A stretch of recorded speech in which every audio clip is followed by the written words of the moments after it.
gik ma ok owinjore. Mana kamano, mano en wach makare moloyo nikech moloyo kinde ma nyithindo manyiri timo penj nyalo bedo matek ahinya ka giyudore e thuolo ma ok ginyal bedo gi taulo mag ria. Omiyo gima MCN otimo en gima kare. Wadhi nyime. Okinyi ma kawuono Pastor Ezekiel Odero nochopo e nyim od bura mar senet kama nodhi chiwo neno kaluwore kod nek mane timore e bunge ma Shakahola. Odero ma bende en jadolo e kaunti ma Kilifi noten kod okinde mage Cliff Ombeta kaachiel kod Danston Omari kama bende ne gilieko ni ler ma gidhi chiwo en mano mabiro nyiso ni gionge gi tudruok moro amora kod jadolo ma coach Paul Mackenzie. Odiechieng' manyoro doho ma Mombasa ne ogolo ng'eto ni Mackenzie omed dinne kod obila. Wawinjane kaka chenro no dhi mbele. To easily express what he deems good for the committee and the public. Yes. To express himself. Yes.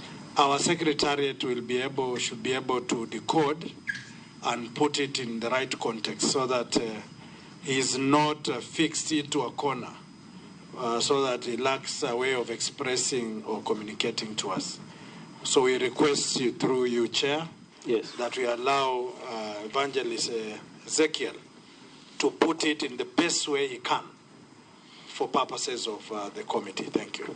Okay. Chair, I concur. Just, I also concur with my colleague. Okay.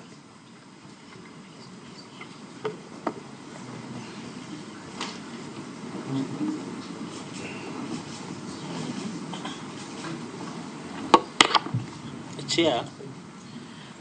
Yes. Yeah, maybe I wanted you people, honorable senators, can we allow the witness to make progress so that we can then intervene as soon as he finishes? Chair, just so that yes, in our parliamentary practice, and you are a senior member of the House, yes, we have always allowed witnesses to express themselves in the language that is really convenient. Yes. So if we can mix both, I don't think there is a problem, so yes, long as we get the answers we are looking for, which yes, I find inconvenient, but I know the man of God does not have a problem in expressing, because I normally see him online preaching in Kiswahili and English. So I think we should allow him to mix both for the convenience of understanding what really happened. Thank you, Chair, for the indulgence. Honorable senators, let just stick to the rules on this one, because he has elected to speak in Kiswahili. I think it's okay. I think all of us are also convenient. We can understand Kiswahili. But Chair, mine is... I wanted the witness to start. Mine is different, yes. Chair. Yes, very important. Let me give you Senior Senator... Chair, they are consulting, so let them finish. Chair, for flow, yes, or presentation, yes, through you, Chair, I yes, think it is important for our witness to stick to the issues as you directed in his presentation. Correct. Because there is the item number 1, number 2, number 3, all the way to number 8. Yes. As per our letter, yes, dated, the summons. Yes. So that, Chair, it will really benefit from his presentation. Should yes, be orderly and as per the issues, the 8 is raised. Yes, I thought that yes, would be a better... Senator Eddie, you also had something to say? Chair, I don't want to belabor this issue so much. Yes. But I also do recognize that this is a very serious matter. Correct. And any information that we want to get here from the witness would be crucial, not only to the mandate of this committee, but also to helping the country. I would think that it would be proper to strict to the 2 languages that are parliamentary, English and Kiswahili, but allow him to vary where he needs to express himself in either of those 2 languages.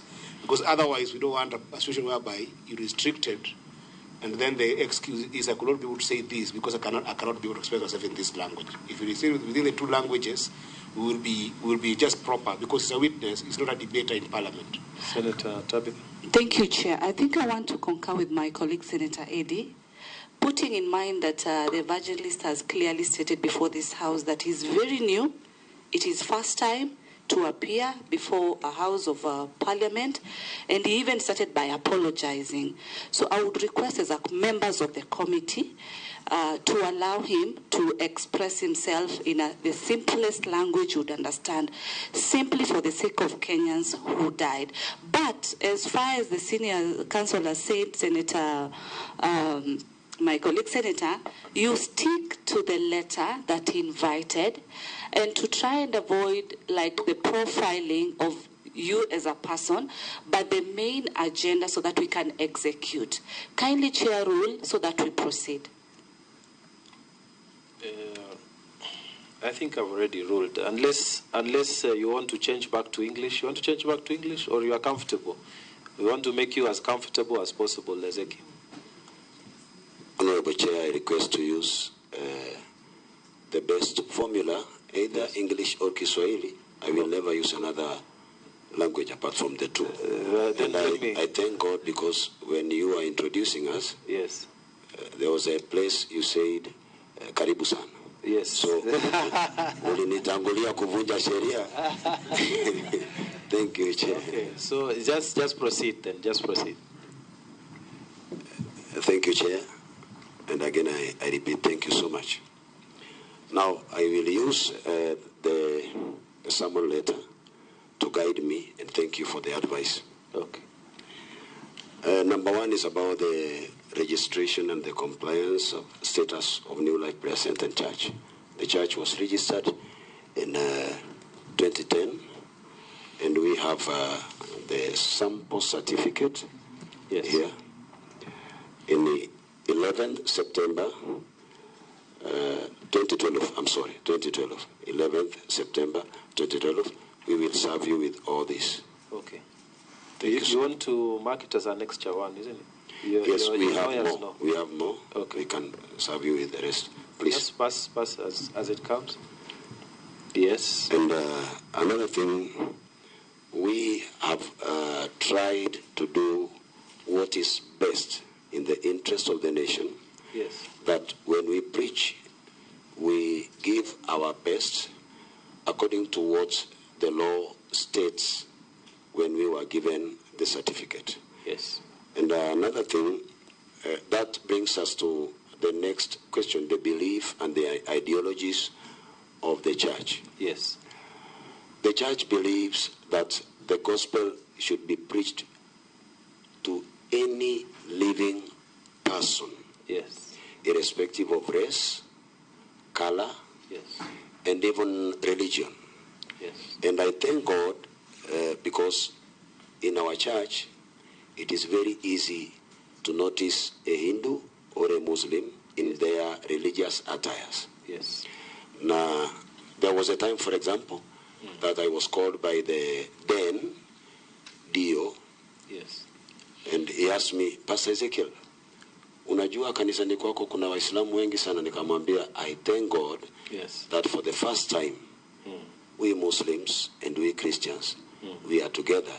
Na hakuna mtu anauliza mwenzake maswali. Yes. And I thank God for that. So we believe in harmony, living in harmony, yes, and preaching the gospel ambao haiumizi yule mwingine. Inafanya yule mwingine anahisi kuwa comfortable na haijamguza kumuumiza. Yes. So that is our number one ideology.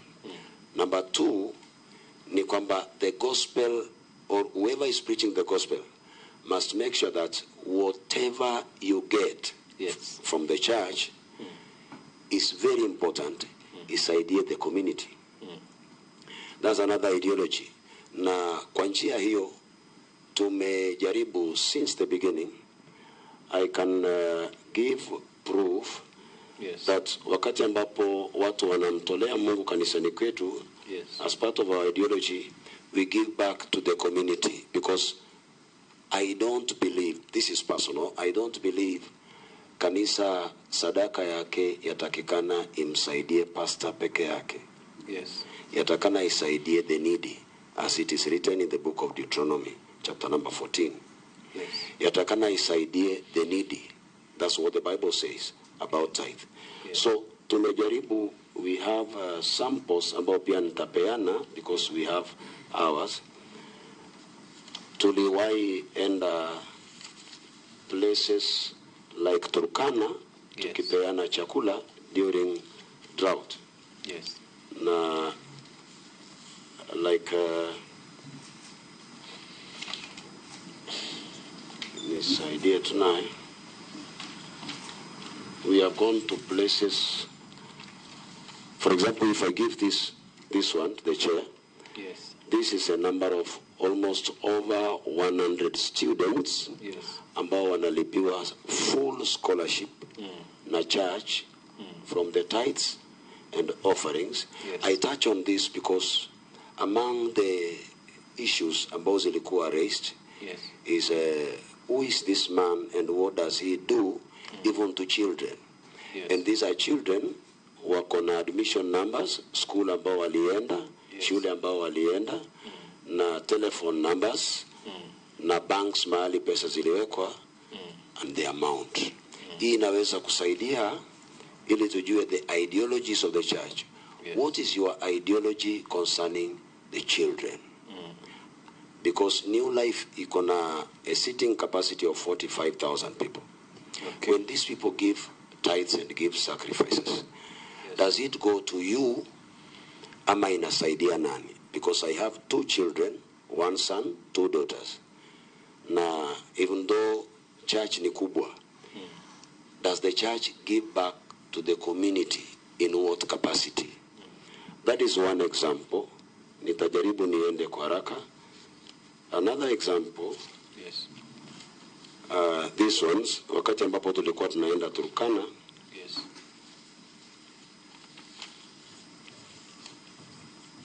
nisaidia nao nitapitia haraka.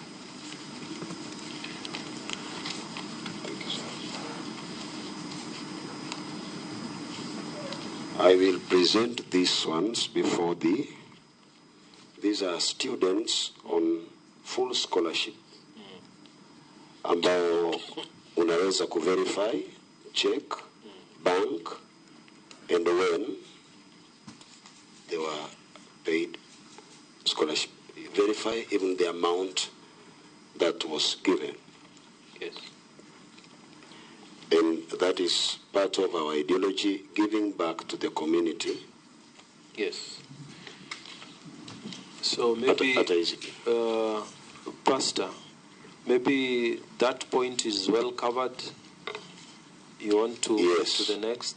The next Yes. is when calamities arises, Yes. what is the stand and the position of the church? Yes.